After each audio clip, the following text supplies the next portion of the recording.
What's going on, my broskiis? My name is Toadskii, back again, here to bring you guys yet another One Piece Treasure Cruise video. In today's video, we've got the Kizuna Clash debuting once again on Global. This is another opportunity for those who haven't rainbowed out their Zoro and Sanji character to go ahead and do so. So if we go over to the exchange, where you can actually expand your tickets, use your tickets to get the character, of course, you can see that there is a brand new Magellan character here on the screen. So this is a new character that's debuting in this Kizuna that you can get a hold of. But as you can see, you can still get the limit break materials for Zoro and Sanji. So for those of you who haven't done so yet, this is a great opportunity to go ahead and max this character out. Now, even after this Kizuna, the materials will still be available in the future, so don't fret too much, but I would suggest if you haven't even started yet, or if you are a little bit behind on your Zoro and Sanji, definitely start doing this, because Zoro and Sanji are a pretty good character, and it's nice to have them maxed out, right? So what does this new Magellan do? So let's quickly discuss him before we get into this video today. So this brand new Magellan is pretty interesting. So he's a pretty interesting unit in the fact that he has a special ability that only this character can provide. He's like the only unit in the game that can do what he can do. So this character is an int shooter powerhouse. His captain ability is an int 2.25 times attack boost, heals 3 times his attack at the end of each turn. That's really weird. 3 times his attack is healed. That's really bizarre. That's not something that happens normally. Either way, not a good captain ability. But his special ability is what is very, very important. So it poisons all enemies at the end of every turn and boosts damage dealt against enemies that are affected by poison status by 1.3 times. After launching this special, he applies the same special effect at the start of each battle. So what this is, it's very reminiscent of Legend Kaido. For those of you who know how he works, every time you enter a new stage, he cuts the health by 20% of the enemies. And this is the same sort of thing. Every time you enter a new stage, he poisons the enemies, and he also gives you a 1.3 times conditional boost against poisoned enemies. So when you launch the special, it will be active for 99 plus turns. So the only time it'll be removed is if the enemy removes your beneficial effects, or you use a special that removes your beneficial effects. So this is just a free 1.3 conditional to activate all the time. This is a very powerful special ability and should definitely be maxed out 100%. So yeah, he comes with max special, but you see his cooldown's very high. You can see though when he does limit break, he does get the own special charge time reduction potential ability. Unfortunately, at level 5, it only goes up to 5 turns. So at max, the max he can possibly get to is a 15 turn cooldown at the start of the quest. Even still, you want to try and get as many cooldown reducing abilities for this guy as possible, so you want to get him rainbowed out. He is going to be very, very useful. Now, he does have a crewmate ability of letting your character completely avoid paralysis, only himself, and he has a support ability only to int characters, adding 5% base stats. So the really only good thing about this character is his special ability, of how unique it is, because there's no other character that can do what he can do. And the thing is if you enter a stage and the enemy activates their preemptive attack to, activate an immunity buff to block poison, this character can get through that, because this activates before the enemy preemptive. So this is an extremely useful ability to have. So as I said, make sure to max him out. So without further ado, let's actually talk about the bosses for this brand new Kizuna Clash. So the first 3 teams you guys are going to be seeing in this video are all completely free to play. So these are teams that utilize characters that are reasonably accessible, that many of you guys should be able to get on your account. So let's go ahead and talk about the quick boss, which is the first boss you'll be encountering. So in this boss, you typically want to be building a team of striker, shooter, and powerhouse characters. Those characters get 15 turns of cooldown on stage 1. That's going to make it a lot easier for getting through this fight. Stage 2, against Watatsume, he's a Psy character with 700,000 HP. He has a barrier that he applies, which gives him additional HP, and that barrier is about a 1 million barrier. So this guy actually has a lot of HP for a mini-boss stage, and having a friend Captain Kaido will also help you out a lot here, because his end-of-turn damage is going to do a lot of damage, because Kaido is a boosted character in this Kizuna, so him having boosted stats does ultimately increase his end-of-turn damage. So you want to be killing this Watatsume, before turn 3, when he does his special rewind. Talking about the final boss stage though, the final boss stage against Zoro and Sanji, they have full immunity, so you cannot apply conditional boosts or anything. You can only use 3 specials per turn against this guy as well, which is kind of annoying. He does have a resilience buff as well, which is why I would suggest bringing friend Captain Kaido for this. And after turn 1, he applies normal attacks only, he removes your beneficial effects, and after turn 3, he does start blowing away your characters, so you do have to be quite careful. And he does have an interrupt. If you use a special ability that is an instant kill type special, like Red Recruit Shiryu or the side Red Recruit Kuma, if that special fails and he isn't killed, he special binds your crew and he blows away all your crew members, so you do not want to deal with that.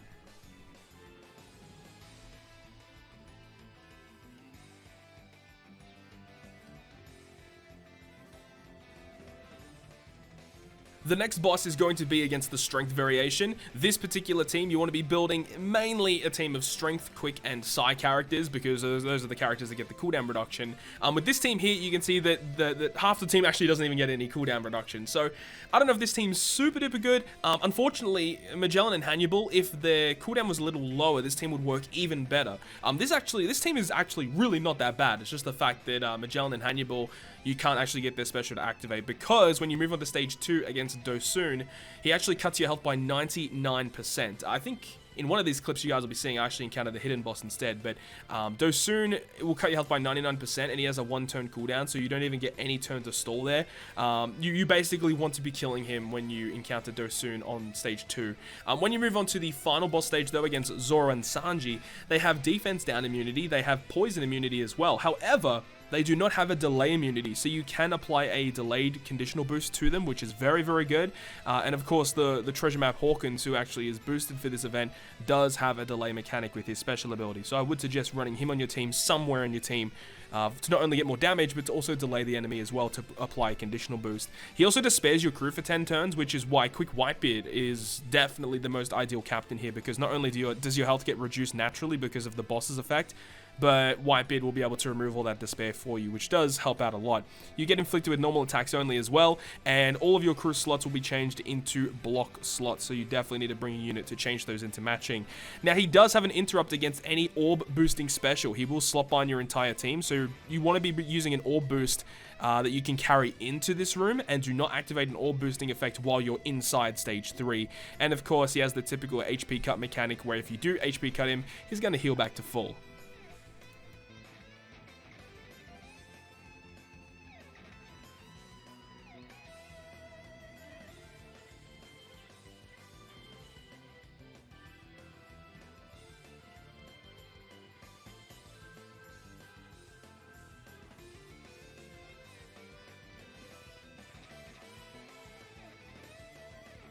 The final boss is going to be against the Psi variation. In this one, you want to be building a team predominantly of strength, dex, and int characters to get that cooldown reduction.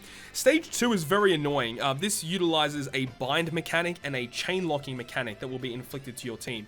So you want to have a character on your crew that is able to unbind at least 5 turns of bind in your top or bottom rows, because your middle row is the row that will get binded. This is where limited rare recruit sees is very good, because he can remove that, and he also removes the chain lock. The raid crocodile that you're seeing in this team is a very exceptional unit, because he can remove that chain lock that's inflicted to your team. And then I'm using Condoriano just kind of as a meme for this team, but you just replace Condoriano with any unit that can remove that bind, and that's going to be helping you a lot more for sure. The final boss against this particular variation, Zoro and Sanji, they will have a full immunity buff, so you cannot conditional boost them. Also, they will apply normal attacks only, and they'll give you a full board of badly matching slots, and they'll go ahead and remove all beneficial effects. So you can't bring a buff into this room, but you can use like limited rare recruit Caesar, which will, if you hit a certain amount of perfects and you get a boost in the following turn, those type of abilities will still work. So like Cat Dog with their special will still work in this situation, hypothetically. Another thing you have to take into consideration is if you use any sort of chain addition or chain multiplier boosting mechanics, bad things will happen, which is why limited rare recruit Caesar is built the way he is, so you can remove buffs on stage 2 and carry the buff into stage 3. So do not use any sort of chain boosting or chain addition mechanics on the final boss stage in order to get through it much, much easier.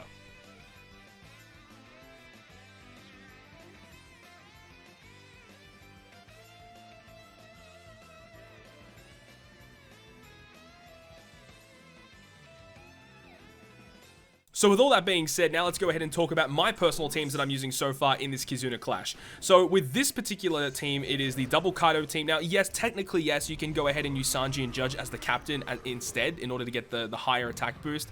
But the thing is Kaido does have the end of turn damage, which will do a lot of damage considering he is boosted in this event. And that's the main reason why I'm running double Kaido, just to get the more damage of the end of turn damage. I'm not really too sure if, the 4.25 captain ability of Sanji and Judge is actually going to output more damage compared to having just another end of turn damage of Kaido. It probably will. I'm not really 100% sure. With this particular team, you can see we do have Caesar on the team. He doesn't really provide anything. The only reason why he's here is because he gives me more treasure map tickets, or more Kizuna tickets, mind you. And then we've also got Lucci on the team to guarantee us some matching slots on the final boss stage, but you don't really need to activate it if you've got matching slots anyway. So, you know, if you do already have your matching slots, you can literally just activate a Kaido special to health cut the enemy, and that's just a really nice addition that you can have to just completely avoid having to deal with more HP, right? You can just cut his health, which is really nice because you can cut this health on the quick variation. There is no interrupt mechanic that occurs during this stage, which is really, really nice to have. And then we've got the Sanji and Judge for their swap effect and their 2x attack and orb boost, and Cracker for his chain boost, as well as the 1.75 color affinity, which enables this team to do a lot of damage. So ideally, once again, make sure to use Kaido as a friend captain for this particular Kizuna Clash boss.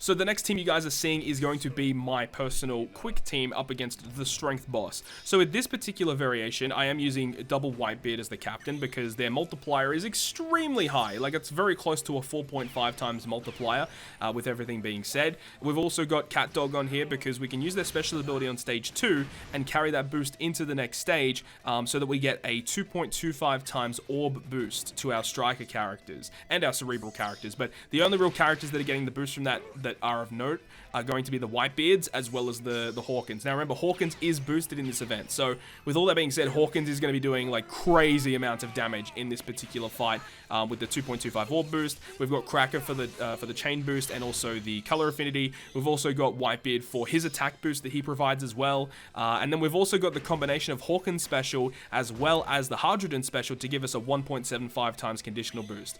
So this team is going to do a lot of damage. I think it's probably going to get near 100 million damage. I'm not really 100% sure. I haven't really calced it myself, but I feel like it should be somewhere in the range of at least like 80 million damage. It's going to be doing a lot of damage overall.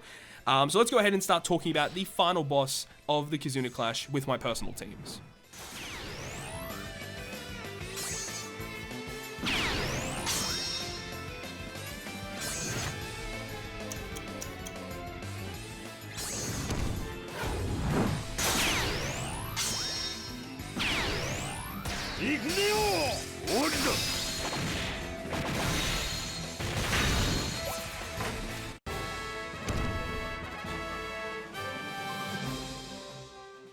The final Kizuna boss variation here, I'm using a Sabo and Coalla team with a friend captain limited rare recruit Caesar. I'm using Caesar as well as a sub on my team, and with this we can actually get a 2.25 times Kizuna ticket boost, which is crazy good. So I'd say that, you know, if you don't have this limited rare recruit Caesar yourself, you should definitely still adopt a friend captain or have a team built around having a friend captain Caesar, so that if you do find one, you can just get additional tickets for free, which is really, really good. I'm not really too sure how long this particular team is going to be lasting, but it's a pretty decent team. Now you might be seeing something very strange. We do have Usopp and we do have Katakuri on this team. With this combination, we can get a guaranteed 1.75 times conditional boost against the enemy on stage 3. We've got Shanks for an orb boost to our cerebral characters. We've also got the Caesar, which we're using to get rid of the debuffs on stage 2 and get the chain boost on stage 3. And then we have the swap ability of Sabo and Coalla for the 1.5 times color affinity, and then their special ability to get the full border matching orbs, which Katakuri can provide as well, but as well as the 2.25 times attack boost. So all in all, this team's going to be doing a lot of damage. Not really too sure how long it's going to last for, but the 2.25 times ticket boost is pretty good. So hopefully you guys enjoyed this video today, and if you guys did, make sure to leave a like, and if you want to stay up to date with all the content that I post, including more One Piece Treasure Cruise content, make sure to hit the subscribe button down below. But on that, guys, I will see you guys within the next video.